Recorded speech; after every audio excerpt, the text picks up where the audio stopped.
ತೀವ್ರತರದ ಬೆಂಕಿಯ ಸುಟ್ಟ ಗಾಯಗಳಾಗಿ ಆಸ್ಪತ್ರೆಗೆ ದಾಖಲಾಗಿದ್ದ ಪಾಂಡೇಶ್ವರ ಪೊಲೀಸ್ ಠಾಣೆಯ ಎಎಸ್ಐ 57 ವರ್ಷದ ಹರಿಶ್ಚಂದ್ರ ಬೇರಿಗೆ ಅವರು ಚಿಕಿತ್ಸೆ ಫಲಕಾರಿಯಾಗದೆ ರವಿವಾರ ಮೃತಪಟ್ಟಿದ್ದಾರೆ.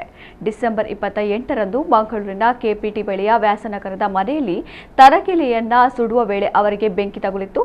ಈ ಹಿನ್ನೆಲೆ ತೀವ್ರ ಗಾಯಕ್ಕೆ ಒಳಗಾಗಿದ್ದ ಅವರು ಕಳೆದ ಸುಮಾರು 2 ವಾರಗಳಿಂದ ಆಸ್ಪತ್ರೆಯಲ್ಲಿ ಚಿಕಿತ್ಸೆಯನ್ನ ಪಡಿತಾ ಇದ್ರು. ರವಿವಾರ ಚಿಕಿತ್ಸೆ ಫಲಿಸದೆ ಮೃತಪಟ್ಟಿದ್ದಾರೆ. ಮೂಲತಃ ಕಾಸರಗೋಡು ಜಿಲ್ಲೆಯ ಕಾವುಗೋಳಿ ನಿವಾಸಿಯಾಗಿದ್ದ ಹರಿಶ್ಚಂದ್ರ ಈ ಮೊದಲು ಬೈಕಂಪಾಡಿಯಲ್ಲಿ ನೆಲೆಸಿದ್ದರು. ಕೆಲವು ವರ್ಷಗಳ ಹಿಂದೆ ವ್ಯಾಸನಗರದಲ್ಲಿ ಮನೆ ಮಾಡಿ ವಾಸವಾಗಿದ್ದರು. 1993ರ ನವೆಂಬರ್ನಲ್ಲಿ ಇಲಾಖೆಗೆ ಸೇರ್ಪಡೆಗೊಂಡಿದ್ದ ಅವರು 33 ವರ್ಷಗಳಿಂದ ಇಲಾಖೆಯಲ್ಲಿ ಸೇವೆ ಸಲ್ಲಿಸ್ತಾ ಇದ್ರು.